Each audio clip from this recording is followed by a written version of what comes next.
রাসূলুল্লাহ সাল্লাল্লাহু আলাইহি সাল্লাম বলেন, তোমরা যেই দিনগুলা কাটাও, তোমরা যে দিনের সূর্য পাও, যে দিবসগুলোতে সূর্য উদিত হয়, মানে সূর্য উদিত হয় দিনই তো হয়, তো এই দিনের মধ্যে আজকে সোমবার, আগামীকাল মঙ্গলবার, পরের দিন বুধবার, এই দিনসমূহের মধ্যে শ্রেষ্ঠ দিন হলো জুমার দিন। তাহলে সপ্তাহের মধ্যে শ্রেষ্ঠ দিন ফিহি খুলিকা আদম, জুমার দিনে আদম নবীকে সৃষ্টি করা হয়েছে। ওয়া ফিহি উদখিলাল জান্নাহ, আদম নবীকে শুক্রবারে জুমার দিন জান্নাতে প্রবেশ করানো হয়েছে। ওয়া ফিহি উখরিজা মিনহা, আদম নবীকে জুমার দিন শুক্রবারে জান্নাত থেকে বের করা হয়েছে। বলেন তো, আমাদের আব্বা আদমকে কি বারে বানানো হয়েছে? কি বারে জান্নাতে প্রবেশ করানো হয়েছে? কি বারে জান্নাত থেকে বের করা হয়েছে?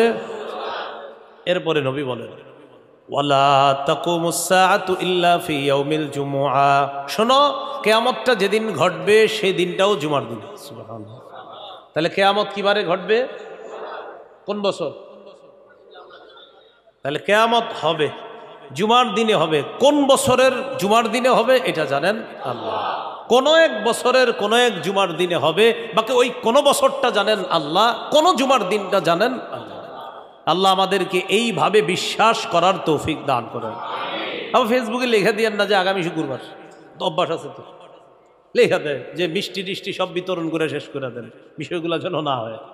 আল্লাহ বুঝার তৌফিক দান করেন। কিয়ামত যাদের উপর ঘটবে তারা পৃথিবীর সবচেয়ে নিকৃষ্ট মানুষ হবে। যাদের উপর কিয়ামতটা ঘটবে, সংগঠিত হবে, তারা পৃথিবীর সবচেয়ে নিকৃষ্ট মানুষ। ইবনে মাজাহ 4039 নম্বর হাদিসের বর্ণনা। عن أنس بن مالك رضي الله تعالى عنه أن النبي صلى الله عليه وسلم قال لا يزداد الأمر إلا شدة, নবীজি বলেন, দিন যত যাবে তত সমস্ত বিষয়গুলো তোমাদের কাছে কঠিন হয়ে যাবে। দিন যাবে, প্রত্যেকটা বিষয় কঠিন হবে। 30-40 বছর আগে আইডি কার্ড লাগতো, এখন আইডি কার্ড লাগেনি। জন্ম নিবন্ধন, এসএসসি সার্টিফিকেট, এইচএসসি, আরো মানে অনেক কিছু লাগে। তো দিন যত যাবে প্রত্যেকটা বিষয় তত কঠিন হবে। ওয়ালাদ দুনিয়া ইল্লা ইদবারা, নবী বলেন দুনিয়ার মধ্যে বিপদ আপদ বাড়তেই থাকবে, অভাব অনটন বাড়তেই থাকবে। একদল মানুষ ধনী হবে, আরেক দল যাদের অভাব অনটন লাগবেই, অভাব অনটন বাড়তেই থাকবে। দেখবেন বর্তমান অনেক মানুষ আছে যারা খাইতে পায় না, এরা কিছুই পায় না। একদল পায় না যারা, মানে এমন পাওয়া পায় না একদম রাস্তার পাশে মশারি টানায় শুইতে হয়, এরকম না পাওয়াতে অভাব অনটন বাড়তেই থাকবে। ওয়ালান্নাসু ইল্লা শুহা, দিন যত যাবে মানুষ তত কৃপণ হবে। কি হবে? কৃপণ হবে। তাহলে এখানে 3টা বিষয় বললেন নবীজি, প্রত্যেকটা বিষয় কঠিন হবে, অভাব অনটন বাড়তে থাকবে, মানুষ কৃপণ হবে। শেষে কি বলে দেখেন, ওয়ালা তাকুমুস সাআতু ইল্লা আলা শিরারিন নাস, কিয়ামত সংগঠিত হবে দুনিয়ার সবচাইতে নিকৃষ্ট মানুষের উপর। বলেন নাউজুবিল্লাহ। নিকৃষ্ট যে মানুষগুলা, তাদের উপর কিয়ামত সংগঠিত হবে। বলেন কিয়ামত হবে, আমরা বিশ্বাস করি তো। কি বারে হবে? কোন বছরের? মাশাআল্লাহ। কাদের উপর হবে? সবচেয়ে নিকৃষ্ট বললেন। কাদের উপর হবে? হ্যাঁ, এদের মনে থাকবে না ইনশাল্লাহ। আচ্ছা, কিয়ামত যেদিন হবে সেদিন একটা প্রথম ফু দিবে ইসরাফিল সিংহায়। এই ফুটাকে বলা হবে হাদিসের ভাষায় নফখাতুস সাকি, বুখারীর বর্ণনায়। পরে আরেকটা ফু দিবে, এটার নাম হবে নফখাতুল বাসি। একটা হলো বেহুশ হওয়ার ফু, আরেকটা হলো পুনরুত্থান হওয়ার ফু। তো প্রথম ফুটা যখন দিবে ইসরাফিল, এই দেওয়ার আগে এ দেখেন, এটা মনে করেন একটা সিংহা, এই সিংহাটা মুখে দিয়া বসে আছে। আমার দিকে তাকান, মুখে মাথা ঝুঁকায়া কান খাড়া করে, বলেন কটা কথা বলছি? তিনটা। মুখে নিয়ে মাথা ঝুঁকায়া কান খাড়া কইরা, মানে হুজুর বলেন কি বলবেন? ইসরাফিল প্রস্তুত হয়ে আছে, আল্লাহ আল্লাহ আল্লাহ হুকুমটা দেন, দিতে দেরি ফুদিতে দেরি। রসুল্লাহ সাল্লাল্লাহু আলাইহি সাল্লাম কি বলে আগে শোনেন। রসুল্লাহ সাল্লাল্লাহু আলাইহি সাল্লাম, তিরমিজি শরীফের বর্ণনা 3243 নম্বর হাদিস। عن أبي سعيد الخدري رضي الله تعالى عنه قال قال رسول الله صلى الله عليه وسلم নবীজি বলেন, কাইফা আনআমু وقد التقم صاحب القرن القرن وحنى جبهتا وأصغى سمعا ينتظر أن يؤمر أن ينفخ فينفخ। নবীজি বলেন, বলো আমি কিভাবে আনন্দ করব। নবী বলেন, বলো আমি কিভাবে আনন্দ করতে পারি। বারবার এই হাদিসের বাংলাটা মাথায় আনেন। আল্লাহর পরে যিনি শ্রেষ্ঠ তিনি বলেন, বলো আমি কিভাবে আনন্দ করি। ইসরাফিল তো সিংহা মুখে নিয়ে বসে আছে, আমি আনন্দটা করি কিভাবে? নবী বলেন, আমি আনন্দ কিভাবে করব বলো। সিংহাওয়ালা তো সিংহা নিয়ে বসে আছে। কয় শুধু বসে আছে এমন না, সিংহাওয়ালা সিংহা নিয়ে প্রস্তুত হয়ে আসে, মাথাটা ঝুঁকায় রাখছে, কান খাড়া করে রাখছে। কখন আল্লাহ হুকুম দিবে, হুকুম দেওয়া মাত্রই ইসরাফিল সিংহায় ফু দিবে, আর সব তছনছ হয়ে ধ্বংস হয়ে যাবে। নবীজি বলেন, আরে আমি আনন্দ করব কিভাবে বলো তোমরা। আল্লাহর পরে শ্রেষ্ঠ যিনি তিনি বলে আমি আনন্দ করব কিভাবে। আমার তো এই পেরেশান কাজ করে যে ইসরাফিল তো সিংহা মুখে নিয়ে বসে আছে, প্রস্তুত আছে, মাথা ঝুঁকায় রাখছে, কান খাড়া করে রাখছে, যে রব হুকুম দিবে সিংহায় ফু দিবে। বলো তোমরা আমি কিভাবে আনন্দ করি। সাহাবীগণ বললেন, কাইফা নাকুলু ইয়া রাসূলুল্লাহ, হুজুর আমরা কি বলবো বলেন। এই জাতীয় পেরেশানি যদি আমাদের মনের মধ্যে আসে আমরা কি বলতে পারি। নবীজি বললেন, কুলু হাসবুনাল্লাহু ওয়া নি'মাল ওয়াকিল। পড়েন হাসবুনাল্লাহু ওয়া নি'মাল ওয়াকিল। পড়েন তো আবার, তাওয়াক্কালনা আলাল্লাহ। বলেন তাওয়াক্কালনা আলাল্লাহি রাব্বিনা।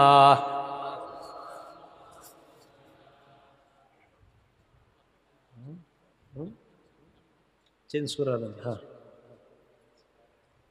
তো নবীজি সাল্লাল্লাহু আলাইহি সাল্লামকে সাহাবীগণ বললেন যে আমরা কি বলবো। নবীজি বললেন, হাসবুনাল্লাহু ওয়া নি'মাল ওয়াকিল বলবা, যে আমাদের জন্য আল্লাহ যথেষ্ট, কার্যনির্বাহী হিসাবে আল্লাহ যথেষ্ট। আমরা আল্লাহর উপর ভরসা করি। রব্বিনা, যিনি আমাদের রব, আমরা তার উপর ভরসা করি। এই দোয়াটা তোমরা পড়বা, মনে থাকবে নি দোয়াটা। বলেন হাসবুনাল্লাহু ওয়া নি'মাল ওয়াকিল, তাওয়াক্কালনা আলাল্লাহি রাব্বিনা। আল্লাহ আমাদের সকলকে কিয়ামতের জন্য যেন আমরা যে ভয়াবহ বিষয়গুলা, এই বিষয়গুলা মাথায় রেখে যেন আজকেই সংশোধন হয়ে যেতে পারে, আল্লাহ তৌফিক দান করেন। সিংহা কি জিনিস? তিরমিজি শরীফের 2430 নম্বর হাদিস, 2430 নম্বর হাদিস। عن عبد الله بن عمرو بن العاص رضي الله تعالى عنه جاء أعرابي إلى رسول الله صلى الله عليه وسلم। আব্দুল্লাহ ইবনে আমর ইবনুল আস থেকে বর্ণনা, এক গ্রাম্য ব্যক্তি আল্লাহর নবীর কাছে আসলেন। এক গ্রাম্য ব্যক্তি আল্লাহর নবীর কাছে আসলেন। আসার পর বললেন, ইয়া রাসূলুল্লাহ, মাসসুর, সিংহা কি জিনিস? বলেন সবাই, বলেন সিংহা। প্রশ্নটা করেন সবাই। এক ব্যক্তি নবীজির আইসা কয়, হুজুর সিংহা কি জিনিস? فقال رسول الله صلى الله عليه وسلم قرن ينفخ فيه। সিংহা হলো একটা শিংয়ের মতো, সিংহা হলো একটা শিংয়ের মতো, এই শিংয়ের মধ্যে ফু দেওয়া হবে। সিংহা একটা শিংয়ের মতো, এই শিংয়ের মধ্যে কি দেওয়া হবে? ফু দেওয়া হবে। প্রথম ফুটা যখন দেওয়া হবে তখন কি হবে? সব শেষ। সূরা হাক্কর 13 থেকে 18 নম্বর আয়াতে আল্লাহ বলেন, ফাইদা নুফিখা ফিস সূরি নাফখাতু ওয়াহিদা ওয়া হুমিলাতিল আরদু ওয়াল জিবালু ফাদুক্কাতা দাক্কাতা ওয়াহিদা ফায়াউমাইযিন ওয়াকাআতিল ওয়াকিআ ওয়ানশাক্কাতিস সামাউ ফাহিয়া ইয়াউমাইযিন ওয়াহিয়া ওয়াল মালাকু আলা আরজাইহা ওয়া ইয়াহমিলু আরশা রাব্বিকা ফাওকাহুম ইয়াউমাইযিন সামানিয়া। আল্লাহ বলেন, ফাইদা নুফিখা ফিস সূরি নাফখাতু ওয়াহিদা, সিংহায় যখন ফু দেওয়া হবে, একটা ফু দেওয়ার সাথে সাথে ওয়া হুমিলাতিল আরদু ওয়াল জিবাল ফাদুক্কাতা দাক্কাতা ওয়াহিদা, জমিন পাহাড় পর্বত এক ধাক্কায় সব চূর্ণ বিচূর্ণ হয়ে শেষ। ফায়াউমাইযিন ওয়াকাআতিল ওয়াকিআ, অনুবাদটা দেখেন আল্লাহ কি কয়, ফায়াউমাইযিন ওয়াকাআতিল ওয়াকিআ, সেদিন যেটা ঘটার ঘটে যাবে, সেদিন যেটা ঘটার ঘটে যাবে। বারবার স্মরণ করেন কি বলছে, সেদিন যেটা ঘটার ঘটে যাবে।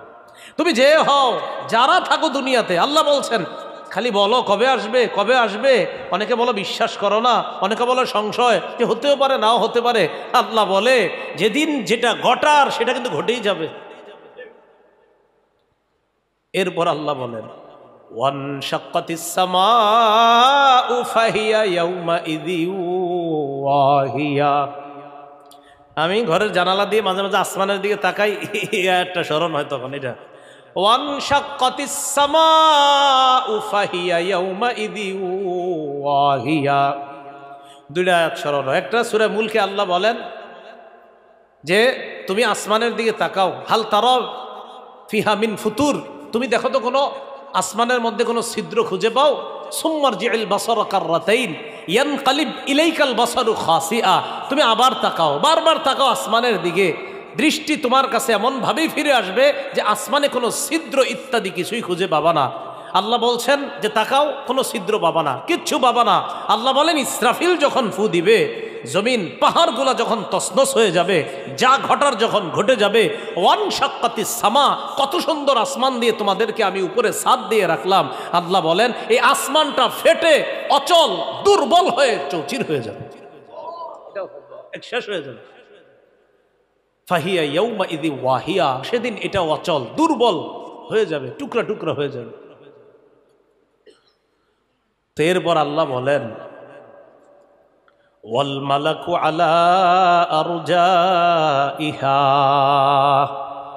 ফেরেশতারা চারপাশে থাকবে। ওয়া ইয়াহমিলু আরশা রাব্বিকা ফাওকাহুম ইয়াউমাইযিন সামানিয়া, 8 জন ফেরেশতা আপনার রবের আরশ বহন করে রাখবে। কয়জন ফেরেশতা? 8 জন রবের আরশটা বহন করে রাখবে। এরপর আল্লাহ কি বলে, ইয়াউমাইযিন তু'রাদুন, সেদিন তোমাদেরকে উপস্থিত করা হবে। লা তাখফা মিনকুম খাফিয়া, কোন গোপনীয় জিনিস সেদিন গোপন থাকবে না, কোন গোপনীয় জিনিস সেদিন গোপন থাকবে না। ভাই তোর এই কথাটা বললাম, কাউরে বলিস না, গোপন রাখিস। ভাই আপনার কথাটা কইলাম, কাউরে বললেন না, গোপন রাখেন।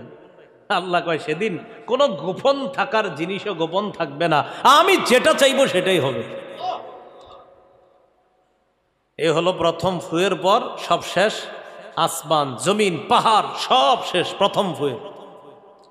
শুধু তাই না, কবরস্থ যারা আছে আপনার সবার বেহুশির অবস্থায় করা হবে। এই বেহুশি থেকে এরপর আরেকটা ফু দেওয়া হবে। সুম্মা নুফিখা ফীহি উখরা ফাইযা হুম কিয়ামুন ইয়ানজুরুন, দ্বিতীয় ফুয়ের পরে সবাই কিয়ামতের ময়দানে উপস্থিত হবে। মুফাসসিরিনে কেরাম যদিও 3টা ফুয়ের কথা বলেছেন, হাদিসে আসছে 2টা ফুয়ের কথা। খায়ের শেষের ফুয়ের পরে যখন মানুষগুলা কিয়ামতের মাঠে উপস্থিত হবে, সেদিন কিভাবে উপস্থিত হবে? সহিহ বুখারীর বর্ণনা, 6527 নম্বর হাদিসের বর্ণনা, আম্মা জান আয়েশা সিদ্দিকা রাদিয়াল্লাহু তাআলা আনহার বর্ণনা। আন আয়েশা সিদ্দিকা রাদিয়াল্লাহু তাআলা আনহা قالت قال رسول الله صلى الله عليه وسلم নবীজি বলেন তুহশারুনা ইয়াউমাল কিয়ামাতি হুফাতা, কিয়ামতের ময়দানে তোমাদেরকে উপস্থিত করা হবে, তোমাদের হাসর করা হবে, তোমাদেরকে জমা করা হবে হুফাতা, পায়ে জুতা থাকবে না, উরাতা, দেহের মধ্যে কাপড় থাকবে না। কি থাকবে না? এখন একজন আরেকজনের দেহে কাপড় না থাকলে লজ্জা পাইনি? কই পাই? বর্তমানে তো দেহ যত খোলা হবে তত ফ্যাশন। হ্যাঁ, পোশাক যত ছোট হয় এটা তত ফ্যাশন হয়, ফ্যাশনেবল হয়। এটা তত কি হয়? পোশাক যত ছোট এটাই নাকি স্মার্টনেস হয়ে যাচ্ছে, এটার নাম ফ্যাশন হয়ে যাচ্ছে। তো পোশাক যত ছোট এটার নাম যদি ফ্যাশন হয়, তাহলে আমাদের দেশে বিভিন্ন জিনিসের দিকে, বিভিন্ন প্রজাতি, বিভিন্ন প্রাণীর দিকে তাকিয়ে দেখবেন যে কার পোশাক কত ছোট। অনেকের তো পোশাকই নেই, ঠিক না? বিভিন্ন প্রাণীর পোশাক আছে, আরে আছে। তো পৃথিবীর সবচেয়ে স্মার্ট কারা হবে? প্রাণীরা। তো পোশাক আশাক নেই। আল্লাহ বুঝার তৌফিক দান করেন। নবী বলেন কিয়ামতের ময়দানে পায়ে জুতা থাকবে না, হুরাতা, গায়ে জামা থাকবে না, গোরলা, খতনাবিহীন তোমাদেরকে উঠানো হবে। এতটুকু তো ঠিক আছে। আম্মাজান আয়েশা সিদ্দিকা পরে প্রশ্ন করলেন, নবীজি জবাবটা দিলেন, আপনারা অবাক হয়ে যাবেন। আম্মাজান বললেন, কুলতু ইয়া রাসূলুল্লাহ আর-রিজালু ওয়ান-নিসা ইয়ানজুরু বা'দুহুম ইলা বা'দিন। হুজুর, কিয়ামতের ময়দানে নারী পুরুষ সবাই উলঙ্গ থাকবে, পায়ে জুতা থাকবে না, একজন আরেকজনের দিকে তাকাবে, ব্যাপারটা কেমন দেখা যায়? এটা তো লজ্জার বিষয়। নবীজি জবাব দিলেন, আয়েশা, আল আমরু আশাদ্দু মিন আইয়ুহিম্মাহুম যাক। মানুষ যা ধারণা করে কিয়ামতের ময়দানটা ধারণার চাইতেও আরো বেশি ভয়ঙ্কর। তুমি তো ধারণা করলা যে পোশাক না থাকলে একজন আরেকজনের দিকে তাকাইলে লজ্জা পাবে, এটা আমাদের ধারণা। আসলেই তো ধারণা, মনে আসবে যে এটা লজ্জার বিষয়। নবী কয়, ওখানে তো তোমার এই ধারণারই সুযোগ পাবা না। তুমি নিজের পেরেশানে পাশের জন কি উলঙ্গ না গায়ে পোশাক আছে এই সুযোগও পাবে না তাকানোর জন্য। তুমি নিজেকে নিয়ে এত পেরেশান থাকবা।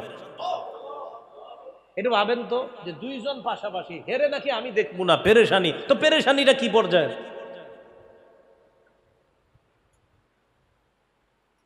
এটা গেল আপনার উপস্থিতি। এরপর কি হবে?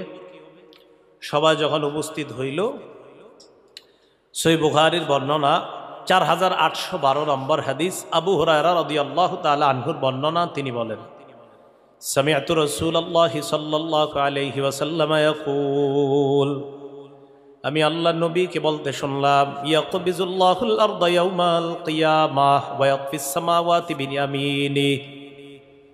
কিয়ামতের ময়দানে পুরা জমিন আল্লাহ কবজায় নিয়ে নিবেন। পুরা আসমান, একটা দুইটা 7টা আসমান, সবগুলা আসমান পেঁচাইয়া আল্লাহ নিজের ডান হাত, কুদরতি ডান হাতের মধ্যে নিয়ে নিবেন। পুরা 7টা আসমান পেঁচাবেন। পেঁচানোর পর এবার একটু কল্পনায় আনেন, রবের কবজায় জমিন, রবের ডান হাত মুবারকের মধ্যে। ডান হাত কেমন আমরা জানি না, বলেন রবের হাত কেমন? হ্যাঁ বলেন সবাই। আল্লাহ কেমন বলেন? জানি না। আল্লাহ কেমন? আল্লাহর মতো কেউ নাই, বলেন আল্লাহর মতো, বলেন আল্লাহর মতো। হ্যাঁ, এটা আমাদের বিশ্বাস। আল্লাহ কেমন এটা আল্লাহ জানেন। হ্যাঁ, আল্লাহ কেমন ইনশাল্লাহ জান্নাতে গেলে দেখতে পাওয়া যাবে। তো এই অবস্থা হওয়ার পর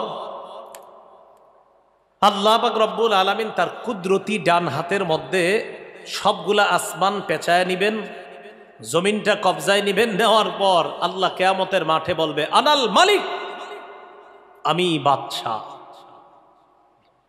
আমি বাদশাহ। এই বাদশাহ কারে কয়? দেখো, দুনিয়াতে তুম করে 4-5টা এলাকার রাজা বাদশাহ বানাইছি, সেখানে কি বাদশাহী করলা? আরে আমার দিকে তাকাও, ডান হাতের মধ্যে সবগুলা আসমান কবজার মধ্যে জমিন। আল্লাহ বলবেন, বাদশাহ কারে কয়? দেখো, আনাল মালিক, আমি বাদশাহ। আইনা মুলুকুল আরদ, কোথায় জমিনের রাজা বাদশারা, কোথায় তোমরা? কিয়ামতের ময়দানে বলবে, সবগুলা নিচের দিকে তাকায় থাকে। 24 নম্বর বারে আল্লাহ বলেন লিমানিল মুলকুল ইয়াউম, এই আজকে রাজত্ব কার? এটা বলার পর তাফসীরের কিতাবে আসছে সব চুপ, এভাবে চুপচাপ থাকবে। সবার সামনে খালি এই কথাই ঘুরতে থাকবে, আজকে রাজত্ব কার, আজকে রাজত্ব কার, এটাই খালি ঘুরতে থাকবে। একটু পরে আল্লাহ জবাব দিবে লিল্লাহিল ওয়াহিদিল কাহ্হার, আজকে রাজত্ব প্রতাপশালী ক্ষমতাধর আল্লাহর। তো কিয়ামতের ময়দানে যখন এই অবস্থা হবে, আল্লাহ না করেন, আল্লাহ না করেন, আল্লাহ না করেন, যারা জাহান্নামী হবে তাদের ঘামগুলার কি অবস্থা হবে কিয়ামতের মাঠে? এখনো জাহান্নামে যায় নাই, কিয়ামতের মাঠে আছে। সহিহ বুখারীর বর্ণনা 6532 নম্বর হাদিস। قال رسول الله صلى الله عليه وسلم يعرق الناس يوم القيامة حتى يذهب عرقهم 70 ذراعا। নবীজি বলেন মানুষগুলা কিয়ামতের ময়দানে যখন ঘর্মাক্ত হয়ে যাবে, মানুষগুলা যখন ঘামিয়ে যাবে, তাদের ঘাম ইয়াযহাবু আরাকুহুম 70 যিরাআ, 70 গজ পর্যন্ত ঘাম হবে। ওয়ায়ুলজিমুহুম, তাদের মুখগুলা ঘামের নিচে ঢুকবে। হাত্তা ইয়াবলুগা আযানাহুম, নবীজি বলেন তাদের ঘামগুলা কান পর্যন্ত যাবে। কখনো কান মুখগুলা ঘামের নিচে যাবে, আবার উঠবে, এইভাবে ঘামের মধ্যে হাবুডুবু খাবে। কিয়ামতের ময়দানে এই ভয়ঙ্কর পরিস্থিতি যখন চলতে থাকবে, নবীজি বলেন ময়দানটা কত ভয়াবহ হবে যদি তোমরা জানতা। তিরমিজির 2312 নম্বর হাদিসে আল্লাহ নবী বলেন আরা মা লা তারাউনা, আমি যা দেখি তোমরা তা দেখো না। ওয়া আসমাউ মা লা তাসমাউনা, আমি যা শুনি তোমরা তা শোনো না। আত্তাতিস সামা ওয়া হুক্কা লাহা আন তাইত্তা, আকাশ আসমান কটকট আওয়াজ করতেছে, এই আওয়াজ করা তার অধিকার, এই আওয়াজ আসমান করতেছে। আসমানে কটকট আওয়াজ হচ্ছে, আমি জানি তোমরা জানো না, আমি শুনি তোমরা শোনো না, আমি দেখি তোমরা দেখো না। আসমানে কটকট আওয়াজ হচ্ছে, জানো এটা কিন্তু আওয়াজ। আসমান কি জিনিস? মা ফিহা মাওদিউ আরবা'i আসাবি'a ইল্লা ওয়া মালাকুন ওয়াদিউন জাবহাতাহু সাজিদান লিল্লাহ। আসমানে 4 আঙ্গুল পরিমাণ এমন ফাঁকা জায়গা নাই যেই জায়গার মধ্যে একজন ফেরেশতা সেজদা দেয় না। এমন 4 আঙ্গুল জায়গাও ফাঁকা নাই যেখানে কোনো ফেরেশতা সেজদা দেয় না, তার মাথাটা ঝুঁকা আল্লাহর কাছে সেজদা করে না, এমন নাই। তো শোনো, এমন আসমান যে আসমানে 4 আঙ্গুল পরিমাণও ফাঁকা পাবা না যেখানে ফেরেশতার সেজদা আছে, এই আসমান কটকট আওয়াজ করতেছে। এটা বলার পর নবীজি বলেন লাউ তা'লামুনা মা আ'লামু, আমি যা জানি তোমরা যদি তা জানতে, লা দাহিকতুম কলিলাও ওয়া লা বাকাইতুম কাসীরা, কম হাসতা বেশি বেশি কাঁদতা। আমি যা জানি তোমরা যদি জানতে তাহলে কম হাসতে বেশি বেশি কাঁদতে। এরপরে বলে ওমা তালাজ্জাজতুম বিন্নিসাই আলা ফুরুশিকুন্না, বিছানার মধ্যে স্ত্রীকে নিয়ে এত আনন্দ উল্লাস করতে না, আমি যা জানি তোমরা যদি তা জানতা। ওয়ালা খরাজতুম ইলা সুউদাত তাজআরুনা ইলাল্লাহ, আমি যা জানি তোমরা যদি তা জানতে, মাঝে মাঝে জঙ্গলে গিয়ে আল্লাহর আশ্রয় নিতে।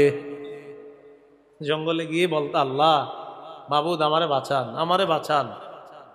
আর কি বলতা? তুমি বলতা এরকম বলতা লাওয়াদিতু আন আকুনা শাজারাতান তু'দাদু, হায় আমি যদি গাছ হয়ে যেতাম যে গাছটাকে কেটে লাকড়ি বানায়া চুলার মধ্যে জ্বালানো হইতো, বাস এরপরে আর এটার কোনো হিসাব নিকাশ নাই, আমি যদি এমন হয়ে যেতাম। এরকম বলবে। তো রাসূল সাল্লাল্লাহু আলাইহি সাল্লাম বলে যে কিয়ামতের ময়দানের বিষয়গুলা এগুলা তোমরা তো জানো না, এগুলা তো শুধু শুনতেছো তোমরা। এগুলা যদি জানতে তাহলে তোমরা এইভাবে বেশি বেশি হাসতে না, তোমরা বেশি বেশি কান্না করতা। এই হাদিসের মাধ্যমে নবীজি বুঝায় আমাদের উচিত কম হাসা, আমাদের উচিত বেশি কান্না করা আল্লাহর দরবারে। আল্লাহ আমাদেরকে প্রস্তুতি নিয়ে যেন আখিরাতের মাঠে যেতে পারি, আল্লাহ তৌফিক দান করুন।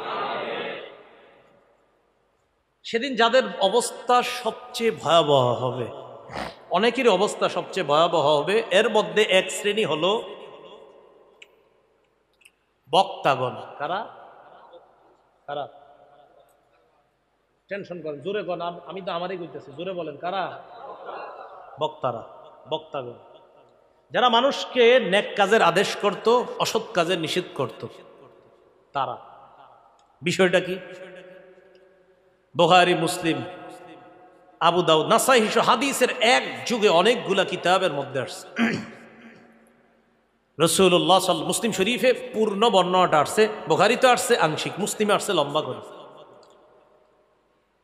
রাসূল সাল্লাল্লাহু আলাইহি সাল্লামের সাহাবী উসামা রাদিয়াল্লাহু তাআলা আনহুর বর্ণনা, তিনি বলেন, ক্বালা রাসূলুল্লাহ সাল্লাল্লাহু আলাইহি ওয়াসাল্লাম, ইউজাউ বির-রাজুলি ইয়াউমাল কিয়ামা ফায়ুলকা ফিন-নার। কিয়ামতের ময়দানে এক ব্যক্তিকে আনা হবে, আনার পর ওই ব্যক্তিকে জাহান্নামে নিক্ষেপ করা হবে। জাহান্নামে নিক্ষেপ করার পর ফাতানদালিকু আকতাবু বাতনিহি, জাহান্নামের মধ্যে যাওয়ার পর পেটের নাড়ি বুড়িগুলা বের হয়ে যাবে। পেটের নাড়ি বুড়িগুলা বের হওয়ার পর ইয়াদুরু হাওলাহা কামা ইয়াদুরুল হিমারু বির-রাহা, গাধা যেমন চাক্কির চারপাশে ঘুরতে থাকে, এইভাবে ওই ব্যক্তিরা তার নারী বুড়িগুলার চারপাশে ঘুরতে থাকবে।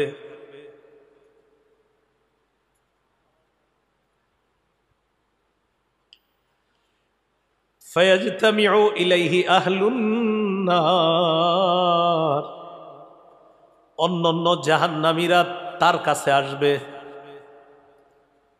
একবার ভাবেন, অন্য জাহান্নামীরাও তো শাস্তির মধ্যে আছে, কিন্তু তার শাস্তি দেখে অন্য জাহান্নামীরা তার কাছে আসবে। কিরে, এই লোকের এত শাস্তি হয় কেন? আসার পর তাকে বলবে, আলাম তাকুন তা'মুরুনা বিল মা'রুফ ওয়া তানহানা আনিল মুনকার, তুমি কি ওই ব্যক্তি না যে আমাদেরকে সৎ কাজের আদেশ করতা?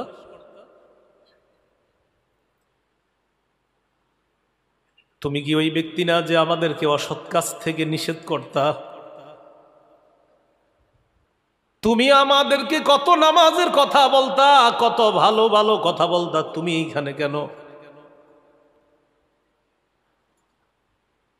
ওই ব্যক্তি জবাব দিবে, কুনতু আমুরুকুম বিল মারুফ ওয়ালা আতি, আমি তোমাদেরকে নেক কাজের কথা বলতাম, আমি নিজে করতাম না।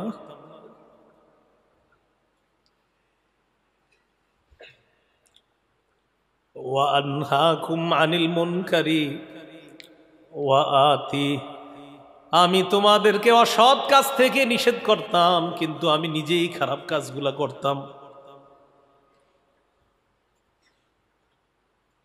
এই জন্য আমার আজকে এই অবস্থা। ভাবা যায়, অন্য জাহান্নামীরা তারে দেখা দৌড়ে আসবে, কি এই লোকের এত শাস্তি হয় কেন? অন্য জাহান্নামীরা কি আরামে আছে জাহান্নামে? আরে অন্যরা কি আরামে না? এরে দেখা সবাই অবাক হয়ে আসবে, এই মিয়া তুমি এখানে কেন? তুমি না আম করে ভালো কথা বলতা, তুমি না আমাদেরকে খারাপ কাজ থেকে নিষেধ করতা, তুমি এখানে কেন? খুব সতর্ক হওয়া। মাঠে ময়দানে আমরা যারা কাজ করছি, শুধু এইটা না, যে কোনো জায়গায় সৎ কাজের আদেশ, অসৎ কাজের নিষেধ যে যেভাবেই করছে, খুব সতর্ক হওয়া। আল্লাহ বলেন, লিমা তাকুলুনা মা লা তাফআলুন, এমন কথা কেন বলো যা নিজেরা করো না? আতা'মুরুনা আন-নাসা বিল বির ওয়া তানসাউনা আনফুসাকুম, নিজেদেরকে তোমরা ভুলে যাও আর মানুষকে নেক কাজের আদেশ করো, অথচ নিজেকে ভুলে যাও। আমি আপনাদেরকে ওয়াদা করাইলাম ফজর পড়বেন, আমি ওয়াদা করাইলাম এশা পড়বেন, আমি ওয়াদা করাইলাম মাগরিব পড়বেন, আমি ওয়াদা করাইলাম আসর পড়বেন, আমি ওয়াদা করাইলাম জোহর পড়বেন, অথচ আমি ভুলে যাই মাঝে মাঝে কখন জোহর যায়, কখন আসর যায়, যদি আমি ভুলে যাই। রাসূলুল্লাহ সাল্লাল্লাহু আলাইহি সাল্লাম বলেন, এই লোকটাকে কিয়ামতের মাঠে এনে জাহান্নামে নিক্ষেপ করার সাথে সাথে পেটের নাড়ি বুড়িগুলা সব বের হয়ে যাবে। তো বলছিলাম, কিয়ামতের ময়দানে সবাইকে এইভাবে জমা করার পর মানুষের মধ্যে দুইটা দল করা হবে। একটা দলের নাম হবে হতভাগা, আর একটা দলের নাম হবে সৌভাগ্যবান। ডেলি কয়েকশো বার বলবেন আল্লাহ রে আল্লাহ। আল্লাহ গ্রুপ তো দুইটা হবে। সূরা হুদের 105, 6, 7, 8 নম্বর আয়াতে আল্লাহ আপনি বলেই দিয়েছেন, ফামিনহুম শাকিয়্যু ওয়া সাঈদ। একটা দল হবে হতভাগা আর একটা সৌভাগ্যবান। আল্লাহ আমি অনেক গুনাহ করি মাবুদ, বারবার বলবেন আল্লাহ আমি গুনাহ করি মাবুদ। এখন যে আমি আপনার কাছে হাত তুললাম এটাও আপনার দয়ায় তুলছে, আপনি দয়া না করলে তুলতেও পারতাম না। আল্লাহ হাত তো আপনি তোলাইছেন মাওলা। সেদিন যে দুইটা গ্রুপ হবে, আমার এই সৌভাগ্যবানদের দলে একটু মায়া করে আমার নামটা সেখানে দিয়ে দিন। প্রতিদিন বলবেন, কারণ হতভাগার দলে আমার নাম যদি হয়ে যায়, আপনার নাম আল্লাহ না করেন, আল্লাহ না করেন, আল্লাহ না করেন যদি হয়ে যায়, তা অবস্থা খুব খারাপ হয়ে যাবে। তাই জন্য একটা দল হতভাগা আর একটা সৌভাগ্যবান। ফাআম্মাল্লাযীনা শাকু ফাফিন্নার, যারা হতভাগা তারা জাহান্নামে থাকবে। ওয়া আম্মাল্লাযীনা সুঈদু ফাফিল জান্নাহ, আর যারা সৌভাগ্যবান তাদেরকে আল্লাহ পাক রব্বুল আলামিন সুখময় চির সুখের জান্নাত দান করবেন। এই দুই দলের মধ্যে যারা সৌভাগ্যবান তাদের আমল নামাটা ডান হাতে দেওয়া হবে, যারা হতভাগা তাদের আমল নামা বাম হাতে। আমল নামা যখন ডান হাতে দেওয়া হবে, এই মাদ্রাসা বলেন, স্কুল কলেজ বলেন, কোনো ছাত্র পাশ হওয়ার পর রেজাল্টটা পেয়ে খুশি হয়ে অন্যদেরকে দেখায়, রেজাল্টটা বাইর করে কম্পিউটার দিয়ে মার্কশিট বাইর করে আরেকজনকে দেখায়, হুহু খালা খালু দেখেন আমি পাশ করছি। সূরা হাক্কার 13 থেকে একদম 29 নম্বর আয়াত পর্যন্ত, 18 নম্বর আয়াত পর্যন্ত একটা, 19 নম্বর আয়াত থেকে আল্লাহ 18 নম্বর আয়াত পর্যন্ত আপনাদেরকে শোনাইলাম, ওই যে আসমান জমিন সব চৌচির হয়ে যাবে, সব শেষ হয়ে যাবে। 19 নম্বর আয়াত থেকে আল্লাহ বলেন, ফাআম্মা মান উতিয়া কিতাবাহু বিয়ামিনি, যার আমল নামাটা ডান হাতে দেওয়া হবে, দেখেন ফায়াকুলু হা উমুকরাউ কিতাবিয়া, ওই বান্দা আত্মীয় স্বজনের কাছে যাবে, মানুষের কাছে যাবে, অন্যদের কাছে যাবে, যাওয়ার পর বলবে দেখো আমার আমল নামাটা একটু পইরা দেখো, আল্লাহ আজকে আমার রেজাল্ট ডান হাতে দিয়ে দিছে, একটু পইরা দেখো, আল্লাহ আমারে ডান হাতে দিছে। ইন্নী যানানতু আন্নী মুলাকিন হিসাবিয়া, আমি বিশ্বাস করতাম আজকে আমি হিসাবের সাক্ষাৎ করব, আমি হিসাবের মুখোমুখি হব, এটা আমি বিশ্বাস করতাম। ফাহুয়া ফি ঈশাতির রাদিয়া, আল্লাহ বলেন ওই বান্দা আরাম আয়েশের জীবন যাপনের মধ্যে থাকবে, ফি জান্নাতিন আলিয়া, উঁচু প্রাসাদের মধ্যে থাকবে, কুতুফুহা দানিয়া। আল্লাহ বলে ফল খাইলে গাছে উঠতে হয় না, না না, ওই বান্দা সেখানে থাইকা ফল খাইতে মন চাবে, ফলের ছড়ি তার মুখের কাছে আসবে, কুতুফুহা দানিয়া। কেন এটা হবে দেখেন কি বলে, কুলু ওয়াশরাবু হানিআম বিমা আসলাফতুম ফিল আইয়ামিল খালিয়া। আল্লাহ বলবেন কুলু ওয়াশরাবু হানিআ, মন মতো খাও, মন মতো পান করো, মন মতো খাও, মন মতো পান করো। গরুর গোশত, ইলিশ মাছ, শৈল মাছ, টাকি মাছ, তেলাপিয়া মাছ, আরো কত কিছু, দুধ ইত্যাদি সব খাওয়া আমার নিষিদ্ধ। জান্নাতে আল্লাহ বলবে যদি যেতে পারি, আল্লাহ কবুল করেন সবাইকে। আল্লাহ বল যা মন চায়, যেটা মন চায়, চাইতে দেরি আসতে দেরি হবে না, আপনার অ্যালার্জি হবে না, কিচ্ছু হবে না, সে সব খাবে। তো এটা আল্লাহ বলেন কেন জানো, বিমা আসলাফতুম ফিল আইয়ামিল খালিয়া, ফেলে আসা দিনগুলোতে তুমি কষ্ট করেছিলা, শীতের রাতে কম্বল লেপটা ফেলে দিয়ে দৌড়ে ফজর গেছিলা, প্রচন্ড ঝড় হইতেছে, চিন্তা করলা ঝড় হইতেছে তো কি হয়েছে, এটা বড় ছাতা নেই, ছাতা নিয়ে তুমি দৌড়ে মসজিদে চলে গিয়া দেখো ইমাম মুয়াজ্জিন খাদেম সাহেব আর 2-4 জন মুসল্লি আছে, মাশাআল্লাহ তাদের সাথে তুমিও দাঁড়ায় গেছো। আমি আল্লাহ তো দেখছি তুমি যে কষ্টগুলা করছো, কষ্ট তো দুনিয়াতেই শেষ, কিছুদিন করছিলা না, না এখানে তোমার কোনো কষ্ট নাই, যেভাবে যেমনে যখন যা খুশি মন চায়, যা করতে মন চায় করতে থাকো, খাইতে থাকো, পান করতে থাকো, কষ্ট যা করার তো তুমি করে আসছো। এজন্য আমি বলি কোন মতে জান্নাতে যাবে, কি কোন মতে, খালি যায় দেখেন বাস। এই জন্য আল্লাহরে বলবেন, আল্লাহ মাঝে মাঝে বলবেন এইভাবে, আল্লাহ মসজিদে মায়া করে আনছেন, আল্লাহ মায়া কইরা পুল সিরাতটা পার করে দিয়া, মায়া কইরা জান্নাত দিয়ে দিয়া। এবার বলবেন মাঝে, আল্লাহ আপনি আপনি মায়া করছেন বলে আমি মসজিদে আসছি। আল্লাহ কবরে আমারে আজকে মারা গেলে আমারে যখন বাসতলায় নিয়ে রেখে আসবে আমার আত্মীয় স্বজন, আমারে 3টা প্রশ্ন করবে মনকার নাকির, আল্লাহ আপনি মায়া করে জবাবটা মুখ দিয়ে বের করে দিয়ে। এবার বলবেন। পরে কি কয় দেখেন, হতবাগা যে হবে। ওয়া আম্মা মান উতিয়া কিতাবাহু বিশিমালি, বাম হাতে যার আমলনামা দেওয়া হবে, ফায়াকুলু ইয়া লাইতানি লাম উতা কিতাবিয়া, বান্দা আমলনামা দেখে বলবে হায় আমার আমলনামাটা যদি আমাকে দেওয়া না হতো। দুনিয়ার কোনো পরীক্ষায় ফেল করার পর হয়তো আমি আপনি চিন্তা করতে পারি আহারে এই রেজাল্ট যদি না দিত, কোনোভাবেই যদি পরীক্ষাটা বাদ হয়ে যেত, আমি যদি আবার দিতাম আর পাস রেজাল্ট আসতো। কিয়ামতের ময়দানে যারা আমলনামা বাম হাতে দেওয়া হবে ওই বান্দা বলবে আমলনামাটা যদি আমাকে দেওয়াই না হতো। ওয়ালাম আদরি মা হিসাবিয়া, আমার হিসাব যদি আমি না জানতাম। ইয়া লাইতাহা কানাতিল কাদিয়া, মরণ যদি আমার চূড়ান্ত ফয়সালা হয়ে যাইতো, এর মানে মরার পর যদি আমি আর কিয়ামতের ময়দানে দাঁড়ানো না লাগতো, মাটি হয়ে যেতাম, শেষ। পরে কি করে দেখেন, মা আগনা আন্নি মালিয়া, আহারে আমার সম্পদ আজকে আমার কোনো কাজে আসলো না। হালাকা আন্নি সুলতানিয়া, আমার রাজত্ব কোথায় গেল, আজকে ধ্বংস হয়ে গেল সব। আল্লাহ বলেন খুজুহু ফাগুল্লু, ধরো বেরি পড়াও, সুম্মাল জাহিমা সাল্লু সুম্মা ফি সিলসিলাতিন যারউহা সাবউনা যিরাআন ফাসলুকু, বেরি পড়াও, শিকল দিয়া বাঁধো, শিকলটা 70 গজ লম্বা। তাফসীরের কিতাবে আসছে নাকের ভিতর শিকলটা ঢুকাইয়া পিছনের রাস্তা দিয়ে বের করে শিকলটা দিয়ে পেঁচানো হবে। আল্লাহ বলেন সুম্মাল জাহিমা সাল্লু, ধাক্কা মেরে জাহান্নামের মধ্যে ফেলে দাও। বাম হাতে যেন আমল নামা না হয়। তাহলে সৌভাগ্যবান হতভাগা আমরা কাদের দলে হতে চাই? সৌভাগ্যবান। আল্লাহ তৌফিক দান করে। বলেন তো কিয়ামত কবে হবে? কিয়ামতের জ্ঞান কার কাছে? কি বারে হবে? কোন বছরের? মাশাআল্লাহ। কাদের উপর হবে? সবচেয়ে সিংহা নিয়ে এখন যিনি বসে আছে তার নাম কি? ফেরেশতা। তাহলে আনন্দ উল্লাসের সময় আছে? কখন আনন্দ করব? ইসরাফিল তো সিংহা নিয়ে বসে আছে। আল্লাহ আমাদের সকলকে যে কথাগুলো বললাম শুনলাম এর উপর আমল করার তৌফিক দান করেন। এই ইসলাহি মাহফিলকে কেন্দ্র করে সকলের দিলগুলা যেন আল্লাহ ইসলাহ করে দেয়, সংশোধন করে দেয়।